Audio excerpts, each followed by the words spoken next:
This conference will now be recorded.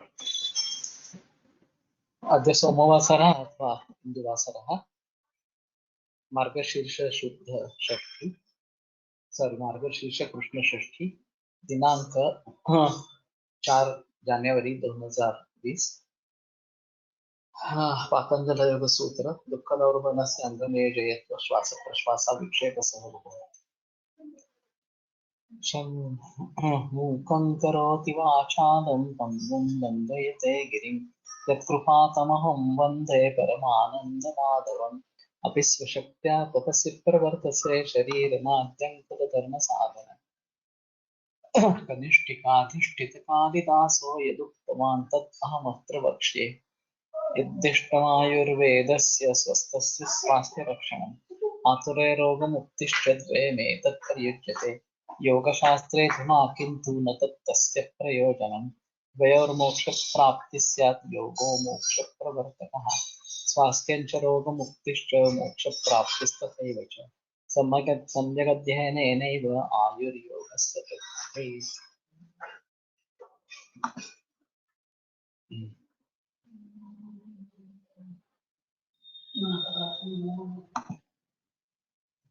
प्रथमोऽध्यायः समाधिपादः अथ योगानुशासनं योगश्चित्तवृत्तिनिरोधः तदा द्रष्टुस्वरूपेव स्थानं वृत्तिसारूप्यमितरत्र वृत्तयः पञ्चतयः क्लिष्टाः प्रमाणविपर्ययविकल्पनिद्रास्मृतयः प्रत्यक्षानुमानागमाः प्रमाणानि विपर्ययमिथ्याज्ञानम् अतद्रूपप्रतिष्ठं शब्दज्ञानानुपाती वस्तुशून्यो विकल्पः अभाव प्रत्यालंबना वृत्तिर्निद्रा अनुभूत विषया संप्रमोषः स्मृतिः अभ्यास वैराग्याभ्यां निरोधः तत्र स्थितौ यत्नोऽभ्यासः स तु दीर्घकाल नैरन्तर्य सत्कारा सेवितो दृढभूमिः दृष्टानुश्रवित विषय वितृष्णस्य वशीकार संज्ञा वैराग्यं तत्परं पुरुषख्यातिर्गुणवैतृष्ण्यं वितर्क विचारानन्दास्विकारूपानुगमात् सम्प्रज्ञातः विराम प्रत्याभ्यास पूर्व संस्कार शेषोन्यः बहु प्रत्ययो विदेह प्रकृतिलयानां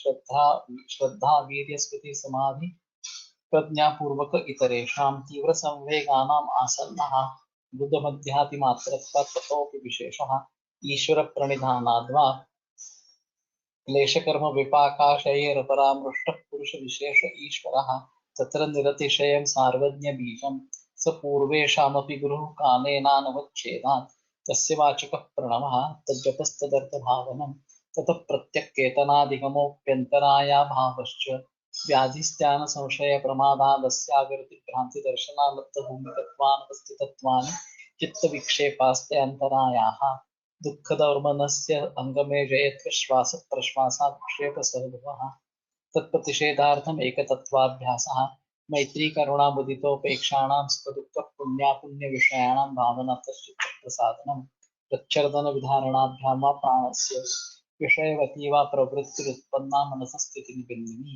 शोका वा ज्योतिष्मती वीतरागविषयं वा चित्तं स्वप्ननिद्राज्ञानालम्बनं वा यथाभिमतध्यानात् वा परमाणुकर्ममहत्त्वान्तोऽस्य वशीकारः क्षीणवृत्तेरभिजातस्यैव मणैर्गृहीतृग्रहणग्राह्येषु तत्तदञ्जनता समापत्तिः तत्र शब्दार्थज्ञानविकल्पैः सङ्कीर्णार्थवितर्का समापत्तिः स्मृतिपरिशुद्धः स्वरूपशून्यैवार्थमात्रनिर्भासा निर्वितर्का एतयैव सविचारा निर्विचारा च सूक्ष्मविषया व्याख्याता सूक्ष्मविषयत्वं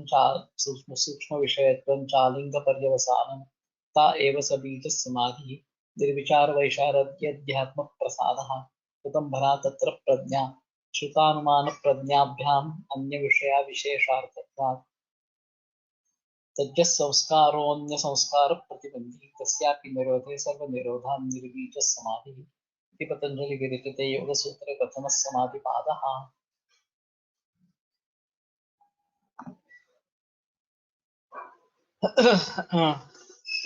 तर्हि पिछले समय दुःखदौर्मनस्य वगैरह वगैरह अंगमयजयत्व श्वास प्रश्वासा विक्षेप स्वरूप विक्षेप के साथ साथ क्या क्या होते हैं इसके बारे में थोड़ा सा विवरण किया था। दुःखदौर्मनस्य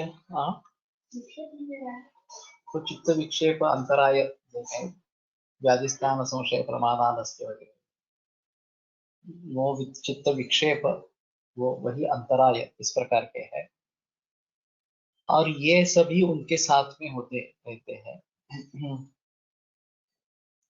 दुःखम दुःखम आध्यात्मिकम आदिभौतिकम आदिदैविकं च येन अभिहिताः प्राणिनः तदपघाताय प्रयतन्ते तद दुःखम। तो आध्यात्मिक आदिभौतिक और आदिदैविक ये प्रकार का दुख है, और जिससे अभिहत प्राणी मात्र उसको दूर करने के लिए प्रयास करते रहते हैं, वो दुख है।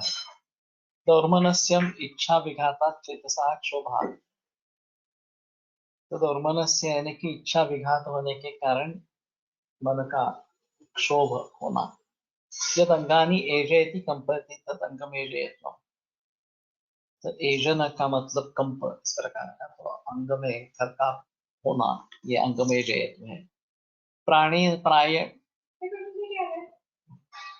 प्राणे यद बाह्यम वायु आचामति स श्वासः, यद कौष्ठम वायु निस्सारयति स प्रश्वासः। तो बाह्य आयु का आचमन देना ये श्वास है, और कौष्ठस्थ वायु को बाहर फेंक देना ये प्रश्वास है। एते विक्षेप सह भुवो विक्षिप्त चित्तस्य एते भवन्ति, तो ये सभी विक्षिप्त चित्त के साथ होने वाले इस प्रकार से है। समाहित चित्तस्य एते न भवन्ति, तो समाहित चित्त के बारे में ये नहीं होते। अब इसमें श्वास और प्रश्वास भी आए हैं, और ये भी उपद्रव स्वरूप है। जैसे आगे तस्मिन् चित्ते श्वास प्रश्वास और गति विच्छेद प्राणायाम, स्थिर सुखम आसनम स्थिर सुख इस प्रकार का आसन है, और उसमें श्वास और प्रश्वास का गति विच्छेद हो जाना ये व्यायाम प्राणायाम इस प्रकार का कहलाता है। तो ये श्वास प्रश्वास प्रक्रिया भी बंद हो जाती है, ये इनके साथ में ये भी एक उपद्रव इस प्रकार का है। और जब हम ही नहीं रहेंगे, हम परमात्मा में समेट जाएंगे, परमात्मा स्वरूप बन जाएंगे, तो श्वास प्रश्वास प्रक्रिया भी नहीं रहेगी। हमारा चैतन्यत्व जो है वो उसी में, चैतन्य तत्व जो उसी में समा गया, ये नहीं रहेगा। लौकिक दृष्टिया तो हम कहेंगे कि व्यक्ति मृत हो गई इस प्रकार से, लेकिन वास्तव में ये सभी उपद्रव इस प्रकार के हैं।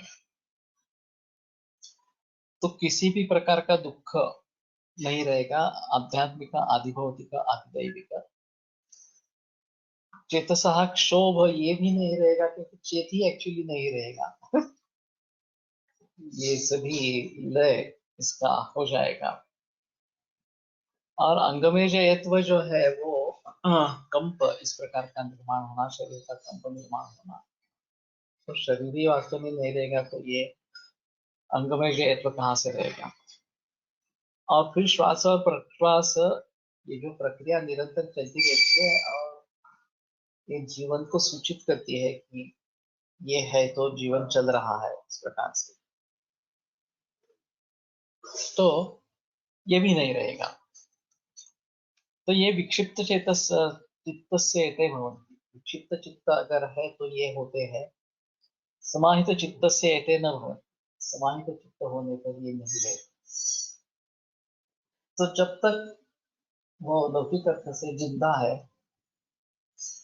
तब तक शायद बहुत धीमे गति से श्वास प्रश्वास की प्रक्रिया चलती रहेगी। हाँ, और जो मैंने नित्यानंद स्वामी का उदाहरण दिया था, ये आधा घंटा श्वास और आधा घंटा प्रश्वास, इतने धीमे गति से अगर श्वास प्रश्वास की प्रक्रिया चल रही है और पूरा आसमंत सुगंध से भर गया है, तो ये अनुभूति का इस प्रकार का विषय रहेगा। और फिर ये बताने के लिए वापस कोई नहीं आए। अब ये एक विशेष बात है पतंजलि ने जब इन सभी सूत्रों का निर्माण किया तो उस समय वो लोगों को कहने के अवस्था में थे इस प्रकार से है। लेकिन शायद अंतिम अवस्था क्या है, तदादर्श स्वरूप अवस्था में उसका उनको ज्ञान हो गया होगा। फिर भी वो लोगों को इन सूत्रों को कहने के लिए मौजूद थे। तो ये काफी मुश्किल लगता है कि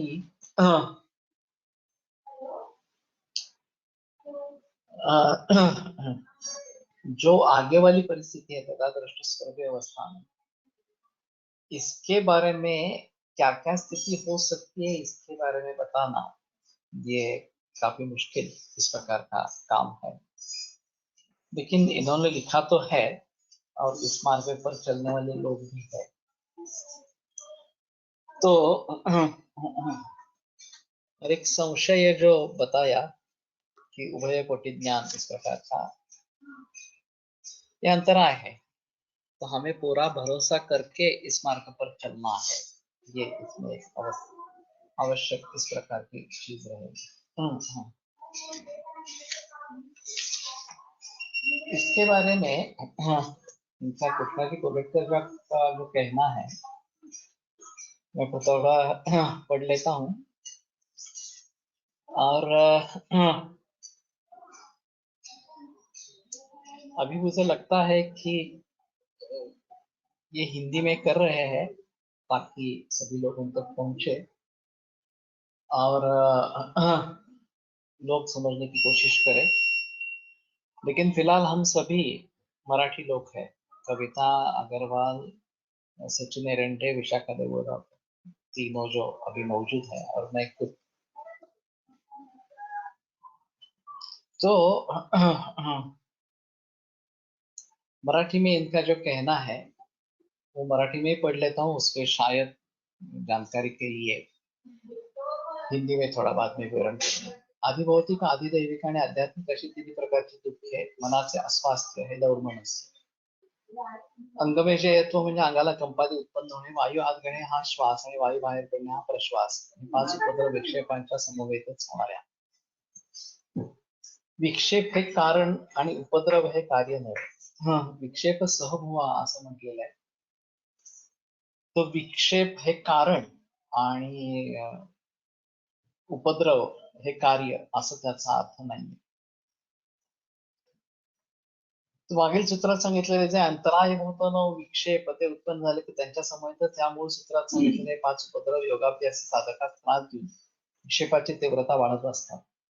या पाच उपद्रवांना विक्षेप सहभोवा असे विशेषण दिले. यावरून वरील विक्षेपांच्या समवेत असणारे असे आहे.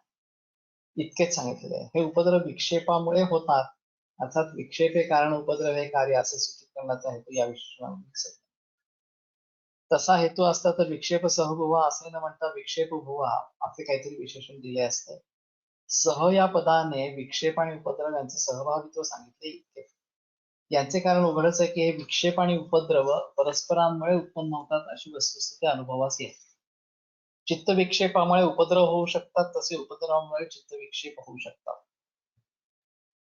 उन्होंने फिर भी चित्त विक्षेप के जरिए उपद्रव और उपद्रव के जरिए चित्त विक्षेप ऐसा कहा है, तो कारणत्व थोड़ा सा दिया है. उदाहरणार्थ स्थान हा विक्षेप उत्पन्न झाला की त्याच्यासह दौर्मन्यस्य हा उपद्रव असायचाच आणि काही बाह्य निमित्ताने दौर्मनस्य उत्पन्न झालं तर त्यासह स्थान हा चित्त विक्षेप असायचाच. त्या सूत्रात अमक्यामुळे तमुक होत, अमक्यामुळे अमुक होतात असे सांगण्याचा हेतू दिसत नसून दोहोंचे सहभागित्व असते एवढेच सांगितलेले दिसते आणि साधकात अनुभवी तसाच होतो. कोणत्याही चित्त विक्षेपासह उपद्रवांपैकी कोणताही एक अथवा अनेक उपद्रव असणे संभवनीय असून अनुभवी तसाच येतो. उदाहरणार्थ कोणताही व्याधी उत्पन्न झाला तर त्याच्यासह दुःख, दौर्मन्य, श्वास आणि प्रश्वास चार उपद्रव दिसून येतात आणि कधी यांच्या जोडीला अंगमेजय येतो व शरीरात कंपादी आढळतात. तेव्हा व्याध्याधिक विक्षेपांसह दुःखादी पाच उपद्रवांपैकी एक किंवा अनेक उपद्रव आढळावयाचे असे सामान्यपणे म्हणता येईल. तथापि सूक्ष्म विचारांती विशिष्ट विक्षेपांसमवेत विशिष्ट उपद्रवांचे आधिक्य आढळून येते, ते येणे बाजूबद्दल व्याधी आणि दुःख यांचे साहचर्य अधिक आढळून येते आणि व्याधी 3 प्रकारच्या कारणांनी होत असल्यामुळे दुःखही 3 प्रकारचे असते. आधिदैविक, आधिभौतिक आणि आध्यात्मिक हे 3 प्रकार होत हा विचार मागे आला है. तो सुश्रुत संहिता में इसके बारे में थोड़ा विवरण है कि 3 प्रकार के व्याधि जो यहाँ पे बताए हैं, तो वहां पे थोड़ा उसका विवरण इस प्रकार का है. स्थानापासून भ्रांती दर्शनापर्यंतचे 6 विक्षेप हे चित्तमन असल्यामुळे त्यांचे आणि दौर्मनस्यांचे साहचर्य असते. या विक्षेपांमुळे दौर्मनस्य येते किंवा बाह्य निमित्ताने दौर्मनस्य आले असल्यास त्यानाही 6 विक्षेपांपैकी एक अथवा अनेक विक्षेप या दौर्मनस्या समवेत येतात. योगाच्या अष्टांगापैकी आसन हे स्थिर झाले नसेल तर अंगमेजयत्व हा उपद्रव होत असतो. अंगात सूक्ष्म कंपन उत्पन्न होणे म्हणजे अंगमेजयत्व आहे. शरीराचे घटक असलेले जे स्नायुवाधिकांचे सूक्ष्मतर भाग त्यांच्या ठिकाणी कंप उत्पन्न झाला म्हणजे जी एक प्रकारची रिव वाटते त्याला आपण मुंग्या आला असं म्हणतो. आसनाचा अभ्यास पक्का झाला नसल्यास अशा प्रकारच्या मुंग्या अंगास विशेषतः कमरेच्या खालच्या भागांमध्ये कोणत्या तरी भागात उत्पन्न होतात. अशा मुंग्या आल्याने आसन अधिकच अस्थिर होते. आसन अस्थिर झाल्यावर आसनाच्या स्थिरपणावर ज्या योगभूमीचा लाभ व्हावयाचा त्या भूमिकांचा लाभ होणे अशक्य होऊन बसते आणि मग अशा प्रकारे अंगमेजयत्वा समवेतच अलब्ध भूमिकत्व हा चित्त विक्षेप उत्पन्न होत असतो. उलट पक्षी काही मानसिक दोषांमुळे चित्त पुढील भूमीवर आरूढ न झाल्यामुळे अलब्ध भूमिकत्व हा चित्त विक्षेप उत्पन्न झाल्यास चित्तात एकाग्रतेस विरोध करणारे चांचल्याचे रजोदोष उत्पन्न होतात. या रजोदोषांमुळे आसनाच्या स्थिरतेस कारण असलेले प्रयत्न शैथिल्य आणि अनंत समापत्ती हे 2 उपाय त्यास प्रतिबंध उत्पन्न होतो आणि मग आसन अस्थिर होऊन पायास मुंग्या येऊ लागतात. अशा प्रकारे अंगमेजयत्व आणि अनावस्थितत्व या दोहोंचे साहचर्य घडते. अंगास मुंग्या येऊ लागल्या की चित्तभूमीवर स्थिर होऊ शकत नाही आणि अनवस्थितत्व हा चित्त विक्षेप उत्पन्न होतो किंवा काही निमित्ताने अनवस्थितत्व हा चित्त विक्षेप उत्पन्न झाला असल्यास त्यासह वरील कार्य परंपरेने अंगमेजयत्व उत्पन्न होते. 4 व 5 ह्याप्रमाणे अलब्ध भूमिकत्व आणि अनवस्थितत्व या दोन्ही चित्त विक्षेपांचे श्वास प्रश्वास या उपद्रवांची साहचर्य असते. वरील दोन्ही विक्षेपात चित्त एकाग्र्याचा बाध होतो आणि चित्तस्पंद व प्राणस्पंद यांचे नेहमी साहचर्य असल्याने चित्त एकाग्र नाहीसे होताच. म्हणजे चित्तातील भिन्नवृत्ती स्पंद सुरू होताच प्राणवृत्तीत स्पंद सुरू होतात. म्हणजे प्राणवायूचे आत येणे व बाहेर जाणे हे भाव चित्त एकाग्र्यामुळे सूक्ष्मतेस पोहोचलेले असतात. ती त्याची सूक्ष्मता म्हणून ते श्वास प्रश्वास नेहमीच्या स्थूल भावाला प्राप्त होतात.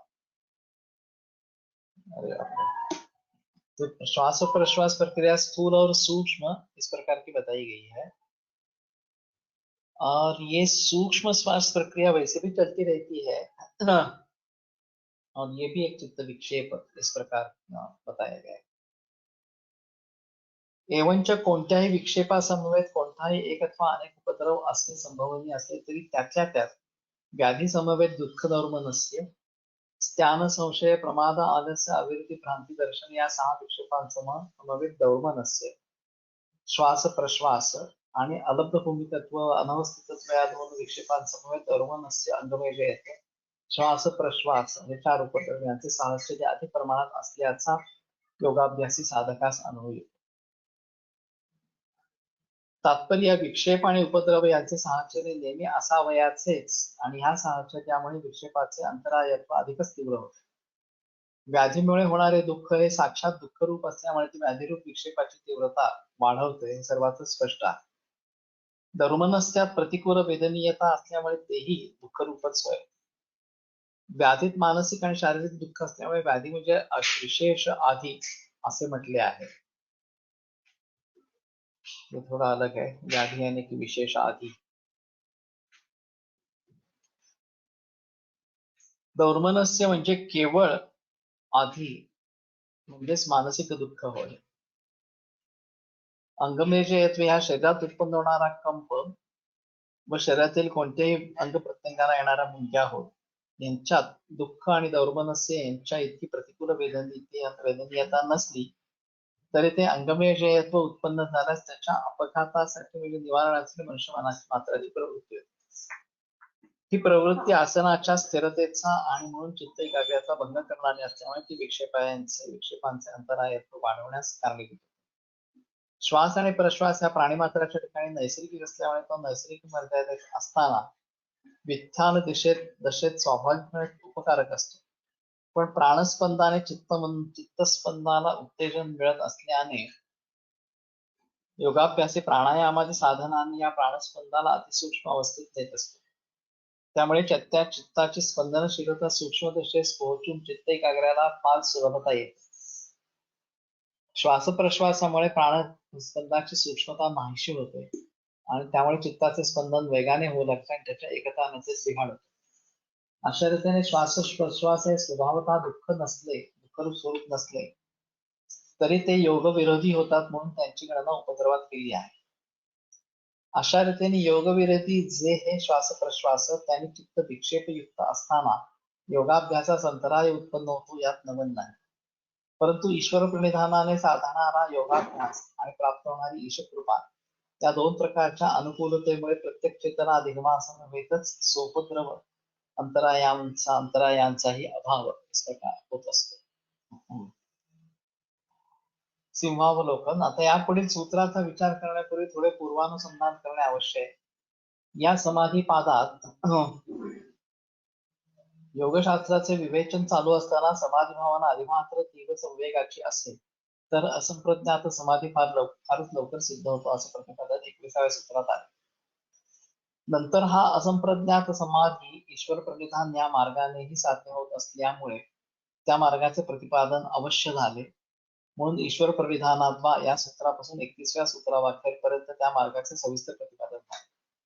ह्या प्रतिपादनात शेवटी समाधी लाभाच्या आणणारे जे चित्त विक्षेप आणि त्यांचे सहकारी उपद्रव यांचे विवेचन होऊन ईश्वर प्रणिधानामुळे असा स्वाभाविक ओघ येतो की साधक ईश्वर प्रणिधानाच्या मार्गाने न जाता योगैक शरण होऊन समाधीद्वारा कैवल्य साक्षात्कार प्राप्त करून घेण्याची इच्छा करीत असेल तर अशा योगाभ्यासी साधकाला बरील चित्त विक्षेप आणि त्यांचे सहकारी उपद्रव यांचा निराश करण्याला काही उपाय योगशास्त्रात असल्यास त्याचे प्रतिपादन करणे आवश्यक आहे. ईश्वर प्रणिधानाकडे न वळणारे काही साधक असतात. निरीश्वर सांख्यवादी अशा प्रकारचे साधक होत. त्याचप्रमाणे सृष्टी जड आहे तिचे नियमन करणारी कोणीतरी चेतन शक्ती आणि म्हणजे त्या शक्तीने संपन्न असलेला शक्तिमान असं कोणतरी ईश्वर असला पाहिजे असे सामान्यपणे मानणारे पण ईश्वरोपासनेकडे वळण्याची उत्कट श्रद्धा लागते ती अंगी नसल्यामुळे ईश्वर प्रणिधानाकडे प्रवृत्त न होणारे साधक संभवतात. असे साधक ईशोपासनेकडे न वळले तरी योगाकडे प्रवृत्त होतात. कारण कृष्याधिकांप्रमाणे योगशास्त्र हे दृष्टफलक आहे. मागे सांगितल्याप्रमाणे अग्नीला स्पर्श झाला की अंग भाजावेचे हे फल जसे दृष्ट आहे त्याप्रमाणे योगाभ्यासापासून दृष्टफल लाभत असते. त्यामुळे ह्या अग्नीपासून दूर राहण्याचा प्रयत्न करण्याशी जसा ईश्वरावरील श्रद्धेचा काहीच संबंध येत नाही त्याप्रमाणे ईश्वराविषयी उदासीन किंवा पूर्ण अश्रद्धा असलेल्या साधकाला किंवा ईश्वराविषयी पूर्ण अश्रद्धा असलेल्या व्यक्तीलाही योगाभ्यासाच्या द्वारा कैवल्याकडे जाण्यास कसलीच अडचण नाही. योगाभ्यासाने चित्तशुद्ध झाल्यावर साधकाच्या हृदयात ईश्वराविषयी श्रद्धा व भक्ती उत्पन्न होईल हा भाग निराळा.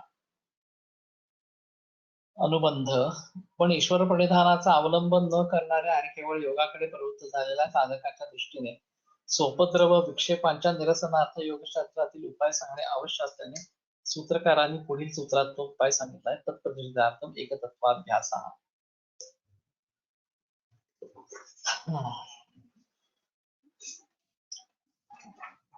तो अभी ये जो कुछ विवेचन मैंने किया कृष्णा जी को उलट करके किताब से पढ़ा इस प्रकार से तो इसके बाद स्पष्ट है कि दो तरीके से हम अपना अंतिम उद्दिष्ट जो है वो प्राप्त कर सकते हैं. एक ईश्वर प्रणिधान ये एक विकल्प बताया इसके जरिए भी प्राप्त कर सकते हैं और ईश्वर प्रणिधान के बिना भी प्राप्त कर सकते हैं इस प्रकार से. तो ईश्वर प्रणिधान के बिना भी अगर प्राप्त करना है तो उसके लिए एक तत्वाभ्यास या आगे का सूत्र इस प्रकार का आया है. अभी व्याधिस्थान संशय प्रमाद आलस्य वगैरह वगैरह ये जो अंतराय 9 अंतराय इस प्रकार के बताए हैं, और दुखद और मनस्य अंग में जयत्व श्वास प्रश्वास, ये उन्हीं के साथ होने वाले इस प्रकार के बताए गए हैं। और किस्सा किसके जोड़ व्यवहार में पाया जाता है, इसके बारे में कृष्णा जी को लेकर ने काफी बहस इस प्रकार की है, अनुभव के आधार पर कुछ बताया है। तो इन सभी का आदर करते हुए हम किस तरीके से आगे बढ़ सकेंगे, इसके बारे में सोचना जरूर इस प्रकार का होगा। संप्रज्ञात समाधि में हमारे सामने कुछ आलम्बन है, वो शायद ईश्वर की मूर्ति, ईश्वर का चित्र इस प्रकार का हो सकता है, जो हमारा इष्ट दैवत इस प्रकार का है, चाहे गणेश हो, चाहे शंकर हो, चाहे और कोई हो इस प्रकार से। लेकिन वहां से सवितर्क सविचार विचार में जब आएंगे तो ये आलम्बन सामने नहीं रहेगा, लेकिन फिर भी मन में रहेगा। सानंद संप्रज्ञात समाधि में आनंद की अनुभूति रहेगी, और उसके आगे अस्मिता समाधि, संप्रज्ञात समाधि, इसमें केवल अस्मि भाव इस प्रकार का रहेगा कि मैं हूं इस प्रकार से। और फिर उसके आगे असंप्रज्ञात समाधि सिद्ध होती है, और फिर हाँ, वो कैसे हासिल करे वगैरह वगैरह इसके बारे में बताया। और ईश्वर प्रणिधानात् वहाँ इसका विकल्प वहां पे दे दिया। फिर ईश्वर कौन है इसके बारे में जिक्र किया। हाँ, सस पूर्वेशम अपि गुरु कालेन नवच्छेदात् वगैरह इस प्रकार। तत्र निरतिशयम सार्वज्ञ भीषण, ये भी इसमें बताया। और ईश्वर प्रणिधान से ये अंतराय जो बताए हैं, व्याधिस्थान संशय प्रमाद आलस्य वगैरह वगैरह, ये नहीं होते। और उनके साथ में होने वाले दुख दोर्मनस्य वगैरह वगैरह, ये जो विक्षेप सहभूव इस प्रकार के बताए गए, वो भी नहीं होते। तो अंतराय नहीं होगा तो हम आगे तरक्की कर पाएंगे। और तदा दृष्टि स्वरूपे अवस्थान, इस प्रकार की अवस्था को पहुंचेंगे, ऐसा ये सब कहना इस प्रकार का है। तो मैं मानता हूं कि ये ज्यादा अनुभूति का इस प्रकार का विषय है, केवल समझने की ये बात नहीं है। तो जितने जल्द हो सके हमें इसके बारे में प्रयास करना आरंभ करना चाहिए। कि पूरा पढ़ने में कितने दिन लगेंगे और कितना समझ में आएगा, ये एक अलग चीज इस प्रकार की रहेगी। लेकिन कोशिश इस प्रकार के करते रहेंगे। और मैं अभी सोच रहा हूँ, क्योंकि सुबह 11 बजे ओपीडी शुरू होती है और 3 साढ़े 3 बजे तक ओपीडी चलती है। तो मेरी कुछ भी शक्ति नहीं रहती आगे कुछ बोलने के लिए, समझने के लिए। अभी मैं थोड़ा सोच रहा हूँ कि बुधवार को ओपीडी बंद ही रखूं, और सिर्फ बुधवार एक ही दिन अगर ये चलाते हैं तो भी चलेगा, तो मेरी कुछ एनर्जी बची रहेगी। और 2 दिन रविवार को ओपीडी शुरू करेंगे बुधवार, और बंद रखेंगे, क्योंकि फिर ये बैंक वगैरह जो काम करने हैं वो करने का अवसर नहीं मिलता है। तो आज यहीं पे रुकते हैं। बुधवार को फिर से देखते हैं कितना आगे जा सकेंगे। लेकिन ये समझना और प्रैक्टिस में लाना काफी मुश्किल इस प्रकार का है, फिर भी कोशिश करते रहेंगे, ऐसा ही बताता हूँ। योगेन चित्तस्य पदेन वाचां बलं शरीरस्य च वैद्यकेन योपाकरोत्तं प्रवरं मुनीनां पतञ्जलिं प्राञ्जलिरानतोऽस्मि। तो यहीं पे रुकते हैं, और बुधवार को फिर से